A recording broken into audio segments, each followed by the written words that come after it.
Kalau dinilai kinerja pemerintahan Prabowo, menurut Prabowo gitu kan ya, karena 100 itu adalah angkanya yang maha kuasa, maka beliau itu kalau nggak salah 99 atau 98 lah. Aku berharap ini kelakar ya. Aku berharap ini adalah guyonan ya. Aku harap ini bercanda gitu ya.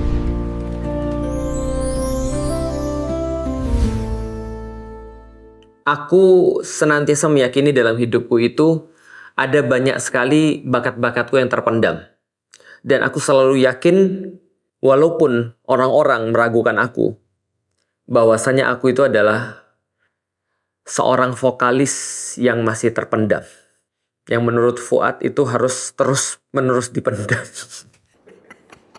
Jadi gini ya, by the way ya, teman-teman pernah nggak sih sing along ketika di mobil gitu, atau misalnya ketika di ketika di TV atau di radio, ketuaan lagi ya, ketika teman-teman dengerin lagu ya, terus kemudian teman-teman sing along gitu, dan ketika sing along gitu ya, kayaknya suara kita tuh bagus banget gitu, maksudnya kayak suara kita tuh kayak menyatu dengan lagunya gitu, dengan vokalnya gitu ya, kayak gini, kayak kita tuh ada suara duanya, terus yang nyanyi suara satunya gitu, maksudnya kayaknya semut banget lah, pokoknya semuanya pokoknya halus lah pokoknya.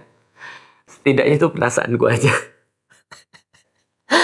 Enggak, tapi gini, aku mau kasih tahu ya. Tapi perasaanku itu tidak membuat aku mengatakan bahwa aku bisa nyanyi. Karena aku cukup tahu diri untuk mengatakan setidaknya aku adalah orang yang pengen untuk terus kemudian bisa bernyanyi. Nah, itu aku mendefinisikan diriku seperti itu. Tapi jujur, aku tidak pernah mendefinisikan diriku sebagai seorang penyanyi atau bisa nyanyi. Walaupun menurutku ya, not bad gitu. Aku tahu teman-teman semua kayak mau muak gitu ya, dan mau muntah gitu ketika mungkin dengerin aku ngomong begitu ya. Itu yang terjadi pada anak-anak Yuk Ngaji sih, ketika beberapa waktu bareng aku gitu kan ya. Mungkin mereka ngelihat aku kayak gitu. Cuman ya balik lagi ya, itu adalah pikiranku aja. Tapi yang menarik adalah teman-teman sekalian, aku pengen kasih tahu bahwasanya baru-baru ini Pak Presiden itu berpidato lagi. Dan kita tahu setiap pidato itu pasti ada sesuatu tuh. By the way ya, tapi nanti masuk nggak jadi, kenapa nanti dipanggil polisi aku, nanti nggak mau lah aku mau bahas tentang nuklir, tapi nggak usah lah, nanti aku dipanggil polisi gitu kan ya. Oke, jadi gini, ini pidatonya Prabowo. Jadi ketika menilai kinerja daripada pemerintah itu kira-kira gini lah ya. 100 itu milik yang maha kuasa, ya kan? 99 itu milik Presiden Republik Indonesia. Saya ulangi lah, nanti secara konstitusi saya salah. 99 dimiliki oleh MPR RI, 98 dimiliki oleh Presiden Republik Indonesia. Kalau dinilai kinerja pemerintahan Prabowo, menurut Prabowo gitu kan ya, karena 100 itu adalah angkanya yang maha kuasa, maka beliau itu kalau nggak salah 99 atau 98 lah. Aku berharap ini kelakar ya. Aku berharap ini adalah guyonan ya. Aku harap ini bercanda gitu ya. Walaupun tadi kita nggak expect lu untuk bercanda, kita nggak expect pemimpin untuk bercanda. Tapi teman-teman sekalian, self diagnose itu adalah sesuatu yang memang selalu sangat berbahaya. Kenapa self diagnose adalah sesuatu yang sangat berbahaya? Karena nilai itu bukan sesuatu yang kamu bukan nilai ya, tapi gini. Trust. Aku nggak bilang nilai. Trust.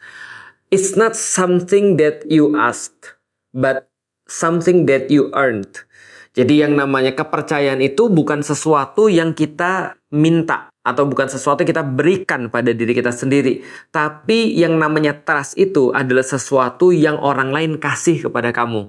Nggak ada masalah sih kita bisa menghitung diri kita sendiri atau menilai diri kita sendiri. Memang betul Umar bin Khattab mengatakan bahwasanya hisaplah dirimu sendiri, nilailah dirimu sendiri sebelum engkau menilai orang lain. atau sebelum orang lain menilai dirimu sendiri. Mungkin beliau lagi mau mempraktikkan itu, tapi tidak tepat aja. Karena menurut Umar bin Khattab, hisaplah dirimu sendiri sebelum engkau dihisap, itu berkaitan dengan perkara-perkara introspeksi, bukan sesuatu yang dipublis keluar, bukan sesuatu yang disampaikan keluar. Ya walalam bisawab kalau itu kelakar ya. By the way kalau itu kelakar, by the way kalau itu adalah candaan, kita nggak ngarep pemimpin bercanda ya. Tapi kalau itu adalah serius, itu yang kita sampaikan. Yang dimaksud dengan hisaplah dirimu sendiri itu adalah engkau berintrospeksi dengan dirimu sendiri. Dilakukannya ketika keheningan, ketika kesendirian, bukan ketika menyampaikan sebuah opini publik atau menyampaikan sebuah pidato yang dinikmati oleh publik. Gitu kan ya, nilainya segitu. Nah, kenapa? Karena kalau misalnya kinerja pemerintah, itu pertama, yang nyampein bukan kamu, bukan pemerintah itu sendiri, tapi yang nilai orang lain. Sama kayak gini deh. Kalau misalnya ada orang misalnya ya, ujian. Aku sebagai murid ujian misalnya. Masa aku terus kemudian buat soal ujian sendiri, lalu terus kemudian jawab sendiri, lalu terus kemudian ngasih nilai sendiri, lalu terus kemudian senang sendiri? Kan enggak kan? Pasti ada sesuatu orang lain yang buat soal ujiannya berdasarkan dengan tujuan yang pengen dicapai. Lalu ada orang yang terus kemudian mengerjakannya, which is aku. Lalu terus kemudian orang yang buat soal dengan standar-standar yang sudah ditetapkan dari awal menilainya. Lalu terus kemudian aku dapat hasilnya. Itu namanya penilaian. Penilaian itu akhirnya artinya adalah orang lain memberikan nilai. Introspeksi kita memberikan nilai. Tapi kalau penilaian tidak seperti itu. Dan aku merasa kadang-kadang fallacy seperti ini ya, tetap ada pada banyak orang. Jadi gini ya, suatu waktu aku pernah nanya sama temanku yang bikin sebuah acara. Acaramu berhasil nggak? Dia bilang berhasil. Aku tanya dong, apa ukuran kamu bilang berhasil? Dia bilang, ukuran berhasilku adalah bahwasanya semua ini sudah bisa terjadi lancar dan alhamdulillah dimudahkan oleh Allah. Acaranya pengajian nih ceritanya. Aku tanya lagi, emang itu tujuan asalmu untuk mengadakan acara ini? Untuk supaya lancar dan mudah? Dia bilang, enggak. Kalau begitu acaramu enggak berhasil. Kenapa? Kasih tahu dong apa tujuannya. Misalnya dia bilang, oh aku pengen acaranya datang 300 orang. 300 orang nih siapa-siapa aja yang hadir. Atau aku pengen acara ini misalnya menghasilkan dalam bidang keuangan dengan benefit misalnya berapa juta dan segala macam. Nah, namanya keberhasilan itu, penilaian itu harus ada standar penilaian namanya. Nah, kalau kamu nggak ngasih kita standar penilaian, kamu dari mana ngitung 99? Kamu dari mana ngitung 98? Kamu dari mana ngitung 97? Gampangnya gini ya. Kalau soal matematikanya ada 10 dan setiap soal itu berbobot 1 penilaiannya, maka kalau benar 10 itu berarti nilainya 10. Kalau benarnya cuma 9 berarti nilainya 9. Kalau salahnya 7 berarti nilainya 3. Kenapa? Karena dari awal ada standar penilaiannya. Sekarang standar penilaiannya apa? Kalau cuma untuk ya kira-kira saya aja, kita nggak expect pemerintah kira-kira, gitu maksudnya. Nah, kenapa? Karena yang kita lihat nggak seperti itu. Nah, balik lagi ke temanku ini, banyak orang-orang yang seperti ini. Kenapa? Karena mereka nggak ngerti standar penilaian itu seperti apa. Akhirnya yang ditumpukan adalah Allah, yang ditumpukan adalah agama, yang ditumpukan adalah keikhlasan. Nggak apa-apa acara kita gagal, yang penting kita ikhlas. Ini mental-mental yang nggak boleh untuk dibiasain. Nggak apa-apa kita nggak bisa meraih target yang kita lakukan. Yang penting kita sudah dapat pahala. Nggak gitu. Yang kamu cari ketika kamu mau melakukan sesuatu itu ada standarnya, itu ada indikasinya, apa yang dikatakan berhasil dan apa yang dikatakan tidak. Tidak bisa terus kemudian kita baru nyari tanda-tanda keberhasilannya setelah kita selesai acara. Lalu kita nyari hikmahnya. Nyari hikmah itu tidak termasuk daripada standar kesuksesan. Kecuali dari awal kita bilang bahwa kita ngadain acara memang supaya kita ikhlas. Kalau gitu ya nggak usah ngadain acara juga bisa ikhlas sebenarnya. Kan gitu kan ya. Nah, kalau gitu kita lihat ya. Mari kita lihat ya. Kita nggak usah nilai sih, kita lihat aja. Ini ada data yang menarik yang aku dapat. Cek fakta dari temanku nih. Indonesia dan Malaysia, gitu kan ya. Ini ada yang menarik nih. Rata-rata gaji pekerja di Indonesia itu sekitar 3,29 juta. Jadi rata-rata ya. Ini data-datanya nanti kita coba bisa untuk sampein di bawah. Kalau misalnya data-datanya berbeda pun pasti ada konteksnya. Tapi setidaknya ini gambaran ya, gambaran secara kuantitatif. Walaupun secara kualitatif semua orang sudah tahu lah bahwasanya standar hidup yang ada di Malaysia itu lebih tinggi daripada standar hidup yang ada di Indonesia. By the way, Indonesia dan Malaysia tuh sangat karakternya mirip sekali. Orang-orangnya kalau dijajarin nggak ngomong itu semua orang pasti bilang sama tuh orang-orangnya. Dan kita hidup di iklim yang sama, kita hidup di dalam garis selintang dan bujur yang hampir sama. Yang beda adalah cuma satu, Indonesia lebih kaya, itu aja sih. Indonesia lebih luas, Indonesia lebih kaya, itu aja bedanya kalau dari segi sumber daya ya. Nah, rata-rata gaji pekerja di Indonesia 3,29 juta. Ini rata-rata upah di per bulan Februari 2026 dari BPS. Nanti teman-teman bisa cari ya. Karena kemarin ada banyak juga pejabat-pejabat lalu terus kemudian bilang data, ternyata setelah dicek nggak ada gitu ya. Ternyata dari Malaysia itu di Desember 2025 itu rata-ratanya 13,9 juta. 13,9 juta dan di sini 3,29 juta. Pantas aja ya orang-orang Malaysia itu ketika pergi ke Indonesia akhir-akhir ini ya, terutama ketika rupiah anjlok ya, dibilang murah banget gitu kan ya. Tapi dalam bahasa Malaysia tuh apa tuh? Pokoknya mereka bilang murah banget gitu kan ya. Tapi dalam bahasa Malaysia gitu, kayak bahasanya Ipin dan Upin. Coba nanti teman-teman cari aja bahasanya apa. Dan banyak banget video-video di-upload, dia bilang Indonesia tuh murah sangat ya. Pokoknya ya itulah pokoknya. Dia bilang murah banget di Indonesia, gila ini masa kayak gini aja cuma segini harganya. Maka dia beli barang-barang yang mungkin bagi kita mewah. Kayak baju, batik, tulis gitu kan ya. Itu kan lumayan mahal ya kalau benar-benar ditulis pakai tangan ya. Tapi bagi mereka sangat murah sekali. Dan aku mendapatkan salah satu cipratanya karena buku-buku kita itu rata-rata juga banyak dipakai sama orang Malaysia. Jadi orang Malaysia tuh baca buku bahasa Indonesia tuh ngerti, tapi harganya ngeri, jauh banget gitu kan ya. Kalau bisa contoh ya, dulu ketika tahun 2009-2011 aku pernah pergi ke Malaysia bawa buku. Dan ketika aku bawa buku itu aku jual di negeri yang lain. Biasanya aku ukur berdasarkan berapa harga makanan cepat saji yang normal di tempat itu. Contoh misalnya ya, kalau kayak sekarang lah, makanan cepat saji berapa sih sekarang? Kayak misalnya ya makanan-makanan kayak ayam-ayam gitu, satu porsi berapa? 30-an. 30 ribuan ya. Nah, maka itulah biasanya harga yang affordable bagi orang-orang di saat itu. Nah, itu di Malaysia ketika tahun 2009-2011 gitu ya. Itu aku bisa jual harga buku yang dijual di Indonesia 30.000, di sana 50.000. Nah, jadi 2 kali lipat. Apalagi kalau jualnya di Amerika. Di Amerika gunting rambut aja waktu itu $100. $100 di Indonesia waktu itu udah hampir sejuta.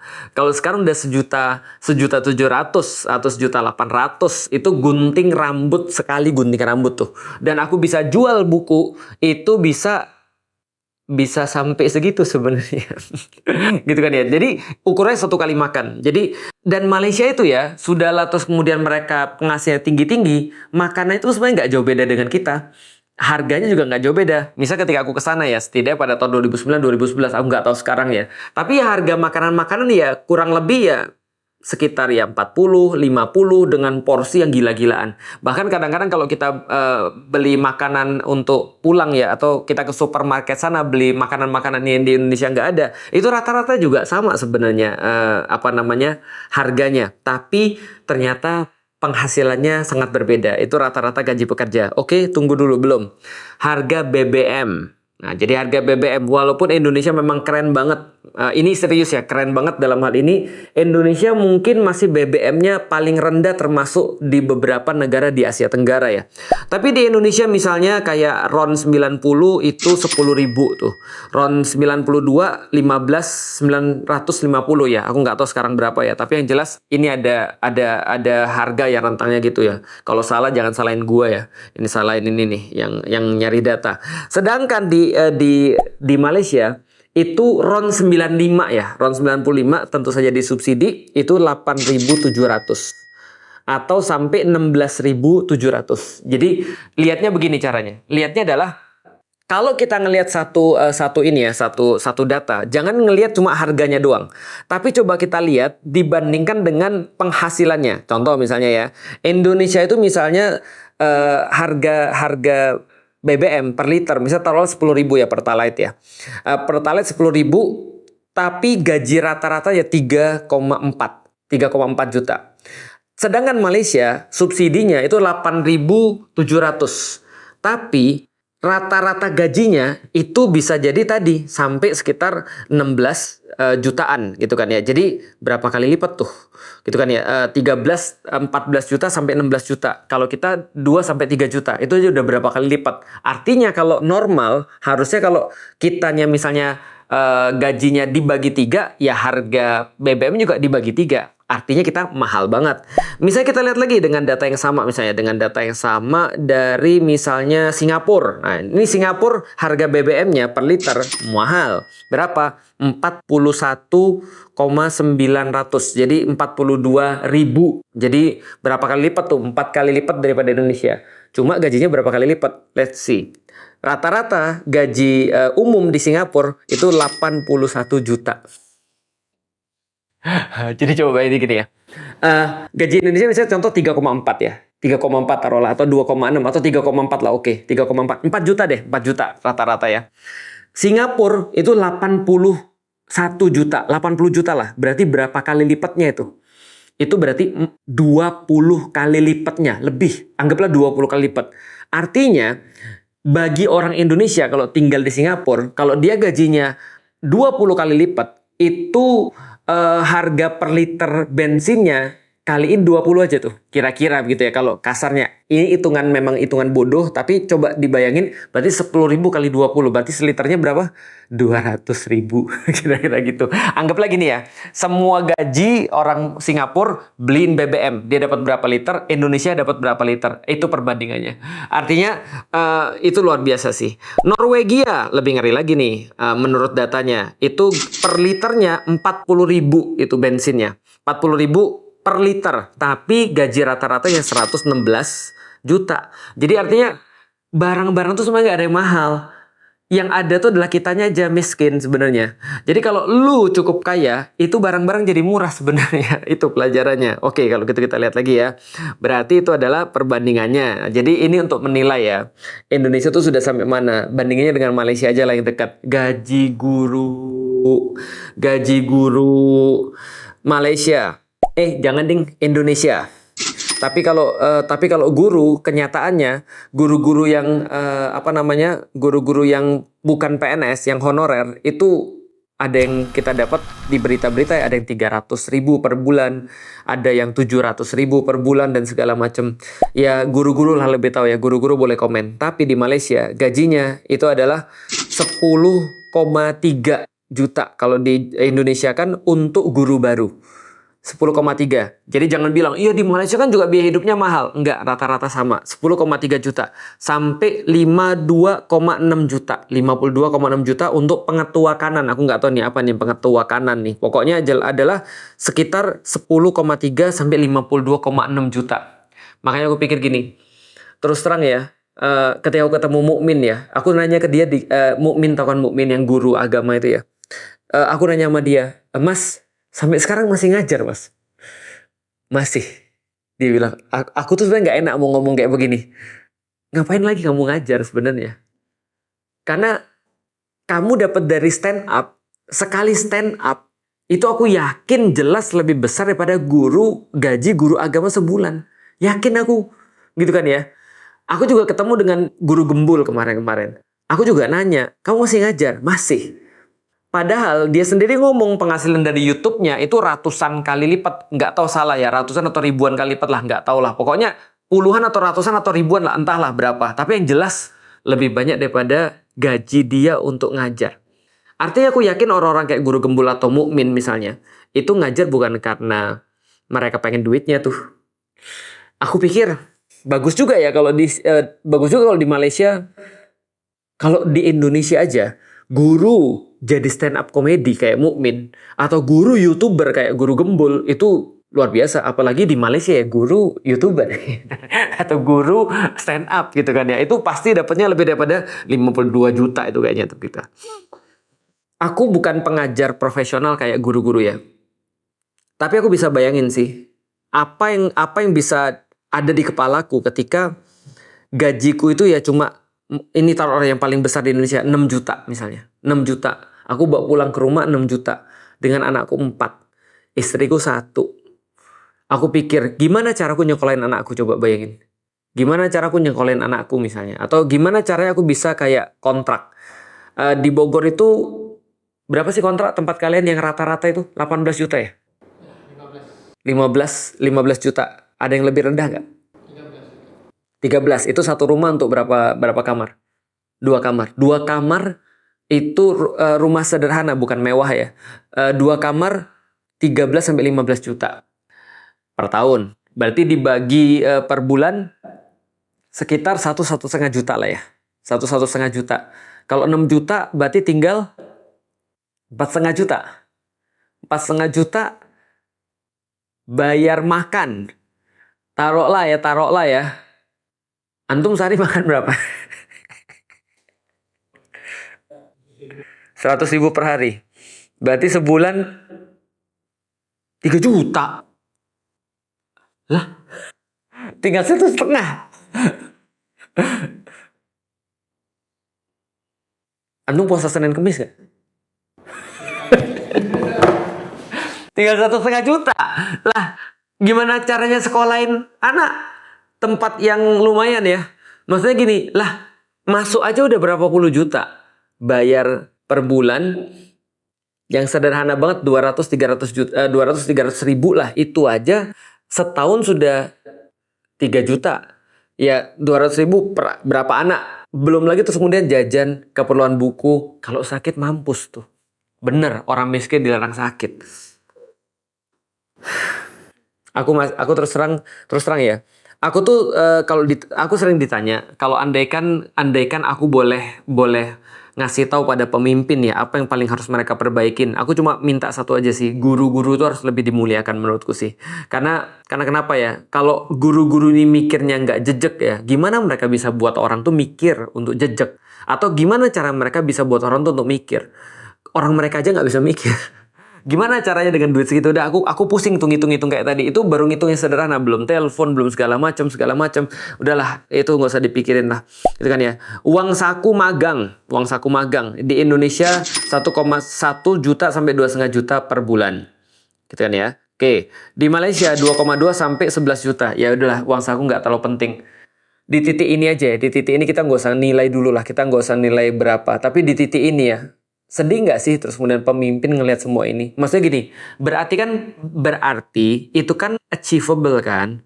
Maksudnya kita nggak usah lihat dulu ke Amerika, kita nggak usah lihat dulu ke Scandinavian country, kita nggak usah lihat dulu ke Jepang, nggak usah lihat dulu ke Jerman. Udahlah, nggak usah lagi bilang dulu bahwasanya menurut para ahli tahun berapa 2045 atau tahun 2050 Indonesia bakal mengungguli seluruh perekonomian mereka, atau pada tahun berapalah 2028, 2030. Maksudku gini loh, maksudnya. Coba lihat dulu yang dekat aja. Ternyata achievable kan, di Malaysia bisa begitu gitu maksudnya. Ternyata bisa kan.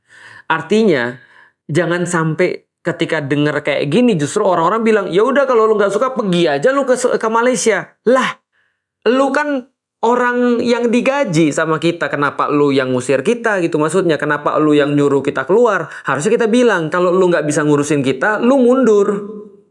Itu kan yang logiknya kan. Karena achievable, ternyata bisa loh, ternyata seperti itu. Malah kemarin jadi ini ya, jadi kayak meme gitu ya. Jadi kayak meme gitu, orang-orang Malaysia nanya kenapa sih Indonesia tuh mahal banget gitu kan ya. Kenapa Indonesia tuh kok rupiahnya bisa kayak gitu ya. Pemerintah kalian kerja apa gitu maksudnya. Aduh. Itu pas ditanya gitu kita langsung kicep. Oke, di dalam hal ini kita menyerah gitu kan ya. Izin gitu kan ya. Dalam tempe kita nggak akan menyerah sih gitu kan ya. Dalam bola no, kayaknya kita masih lebih bagus gitu kan ya. Dalam rendang tentu saja orang-orang awak di sini akan bertahan gitu ya. Walaupun mungkin nggak terlalu penting tuh tempe dan rendang bagi kita mungkin tuh saat ini ya, dibandingkan dengan kehidupan yang sulit ya. Tapi aku yakin masih bisa bertahan tuh Indonesia tuh, masih bisa. Pokoknya ini adalah asli kita gitu ya. Atau apalagi tempe, rendang, bola. Aku rasa Indonesia malah lebih bagus. Tapi kalau soal ekonomi ya dadah gitu. Aduh ya Allah. Ya itulah.